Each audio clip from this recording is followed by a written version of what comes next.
Iglesia Piedras Vivas, buenos días. Les saluda Betty Guamán. Primero, pedir al Espíritu Santo nos abra los ojos espirituales para ver a Dios, que es la verdad, ver a Jesús, que vivió para dar testimonio de la verdad y conocer la verdad que nos hace libres. Después de celebrar la cena de Pascua con sus discípulos, Jesús se fue con ellos al jardín del Getsemaní, a donde a menudo iba a orar. El Espíritu de Dios había sido su guía, su sostén constante. Siempre dio a Dios la gloria por las obras que había hecho en la tierra. Y dijo, no puedo yo de mí mismo hacer nada. Juan 5:30. No podemos hacer nada por nosotros mismos, solamente confiando en Cristo con todas nuestras fuerzas podemos vencer y hacer su voluntad sobre la tierra. Debemos tener en Él la misma confianza sencilla que Él tenía en su Padre. Cristo dijo, sin mí nada podéis hacer. Cristo debía llevar los pecados del mundo. La culpa del pecado era tan terrible que dijo, mi alma está triste hasta la muerte. Estamos meditando, estudiando el capítulo 18 del libro de Juan. Juan revela al Señor Jesús como Dios, el gran yo soy, aquel creador del cielo, de la tierra, del universo visible e invisible. En su arresto, juicio y sentencia, Jesús demuestra que es mucho más de lo que la gente cree y espera. Es Dios mismo y está a punto de dejarlo todo sin escatimar nada, entregar su vida para salvar a la humanidad por amor. En la traición y arresto de Jesús vemos la sublime tolerancia del amor.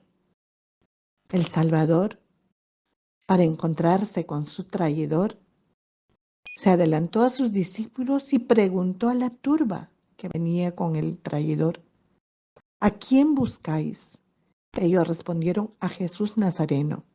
Jesús contestó, yo soy. Al pronunciar Jesús estas palabras, la turba criminal no pudo soportar un momento la presencia de esta gloria divina. Retrocedieron y cayeron al suelo. Jesús podía haber escapado, pero permaneció tranquilo y con pleno dominio de sí. Sus discípulos estaban demasiado amedrentados, estaban asustados para pronunciar una palabra.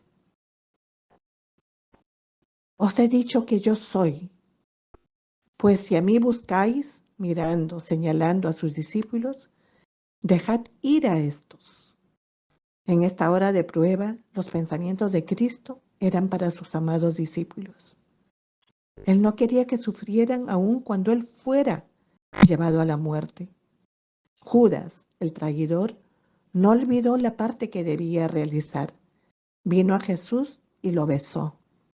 Jesús le dijo, amigo, ¿a qué vienes? ¿Con un beso entregas al Hijo del Hombre?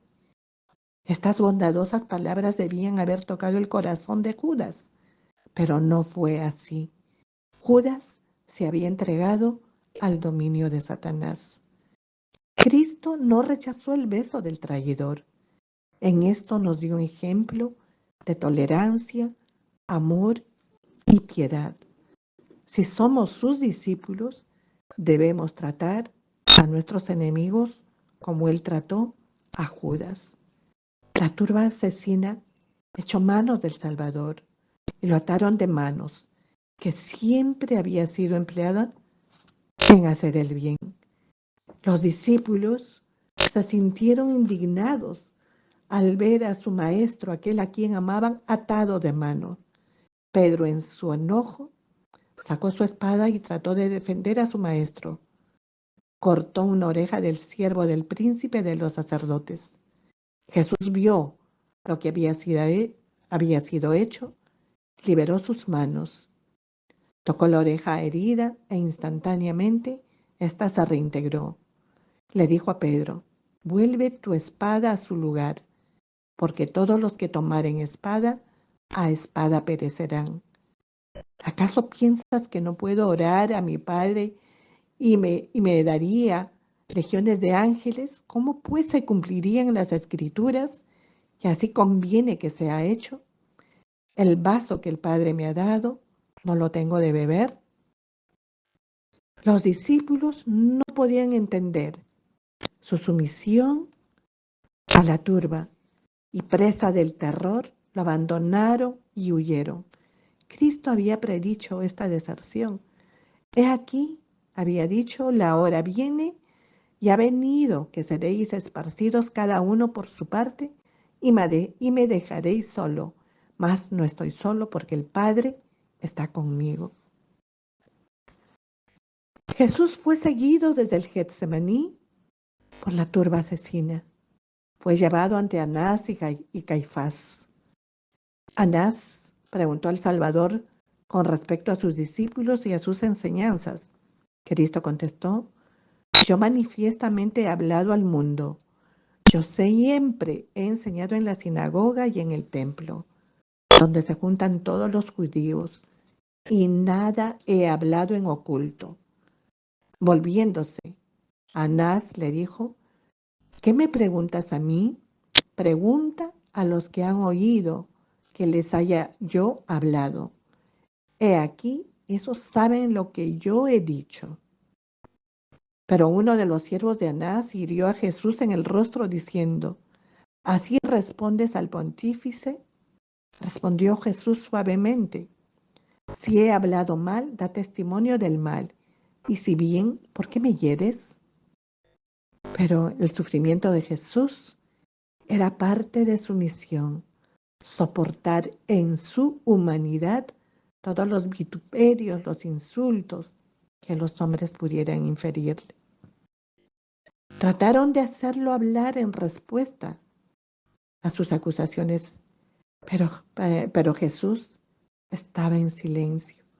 Y esto fue profetizado por Isaías. Angustiado él y afligido, no abrió su boca. Como cordero fue llevado al matadero, y como oveja delante de sus trasquiladores, enmudeció y no abrió su boca. Isaías 53:7.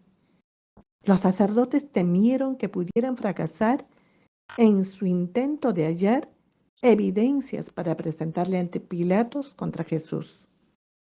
El sumo sacerdote le dijo a Jesús: te conjuro por el Dios viviente que nos digas si eres tú el Cristo, Hijo de Dios. El Salvador nunca negó su misión o su relación con el Padre. Él podía permanecer silencioso ante el insulto personal, pero siempre habló sencilla y sinceramente cuando se le pidió razón de su obra o de su condición de Hijo de Dios. Todos los ojos se fijaron en Jesús cuando contestó: tú lo has dicho. Al pronunciar Jesús las palabras declarándose el Hijo de Dios, juez del mundo, el sumo sacerdote rasgó su manto como para demostrar su horror y dijo: ha blasfemado. ¿Qué más necesidad tenemos de testigos? He aquí, ahora habéis oído su blasfemia.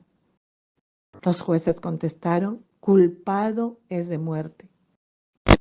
Una furia satánica tomó entonces posesión de los dirigentes y del pueblo.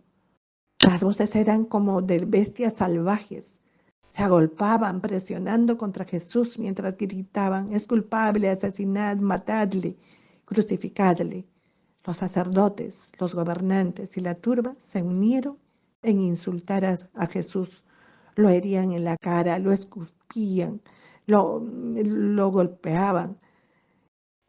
Un día, aquellos hombres terribles que escupieron, hirieron en el rostro, en el cuerpo de Cristo, lo mirarán en su gloria brillando en forma más resplandeciente que el sol.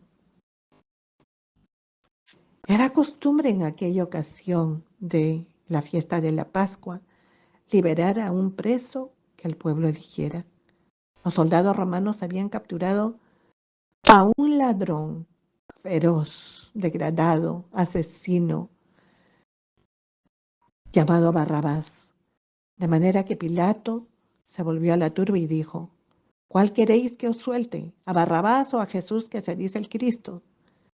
La turba gritó: Suéltanos a Barrabás. ¿Qué pues haré de Jesús que se dice el Cristo?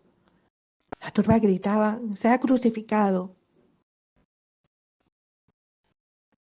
Su rostro ensangrentado, que tenía las señales del dolor, del sufrimiento, del agotamiento, nunca parecía más hermoso. Cada rasgo del Salvador expresaba bondad, amor, resignación y la más tierna piedad por sus crueles enemigos. Fue así que Cristo Jesús murió en la cruz ajena, que tenía el nombre de Barrabás. Y en Barrabás estaban representados mi nombre, tu nombre, los nombres de la humanidad, por amor, alcanzarnos su perdón, su reconciliación y la salvación. Bendiciones, familia.